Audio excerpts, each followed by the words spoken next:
एक बार एक किसान हर कभी आने वाले आंधी तूफान, ओलावृष्टि, तेज धूप इत्यादि से परेशान हो गया, क्योंकि कभी कभी फसल ज्यादा खराब हो जाती थी।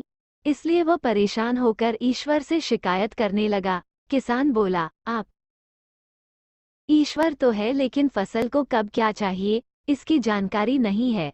जिसकी जरूरत भी नहीं होती है वह भी देते रहते हैं। इसलिए आपसे मैं विनती करता हूँ कि आप मुझे एक मौका दीजिए, मेरे कहे अनुसार मौसम कीजिए, फिर हम सब किसान अन्न के भंडार भर देंगे। ईश्वर मुस्कुराए और बोले, ठीक है, आज से तुम्हारे अनुसार मौसम रखूंगा। किसान खुश हो गया। किसान ने अगली फसल में गेहूं की बुवाई की। उसने जब चाहा तब धूप मिली, उसने जब चाहा पानी मिला। पानी की तो उसने बिल्कुल कमी नहीं आने दी। आंधी, बाढ़ और तेज धूप तो उसने आने ही नहीं दी। समय बीतने पर फसल बड़ी हुई। किसान भी बहुत खुश हुआ कि इस बार शानदार फसल दिख रही है। किसान ने मन ही मन सोचा कि ईश्वर को अब पता चलेगा कि अच्छी फसल के लिए क्या क्या जरूरी है। फालतू में ही किसान को परेशान करते रहते हैं। किसान फसल काटने के लिए खेत पहुंचा। गेहूं के पौधे की किसान खुश हो हाथ लगाया तो उसके पैरों तले जमीन खिसक गई। उसने देखा कि किसी भी पौधे की बालियों में एक भी दाना नहीं था। किसान दुखी हो गया और बोला, हे ईश्वर, ऐसा क्यों हुआ?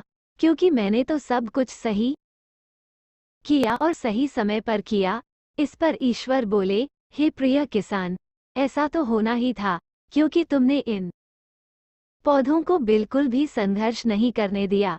इन्हें ना तो तेज धूप में तपने दिया, न ही आंधी का सामना करने दिया। इन्हें किसी भी प्रकार की चुनौतियों का सामना नहीं करने दिया। इसलिए बाहर से भले ही अच्छे दिख रहे हो, लेकिन ये अंदर से बिल्कुल खोखले हैं। इनके अंदर कुछ भी दाने नहीं। पौधे जब विभिन्न चुनौतियों का सामना करते हैं तो उनमें ऊर्जा पैदा होती है। यह ऊर्जा उनके अंदर सही सामर्थ्य पैदा करती जिनके लिए वह बने हैं।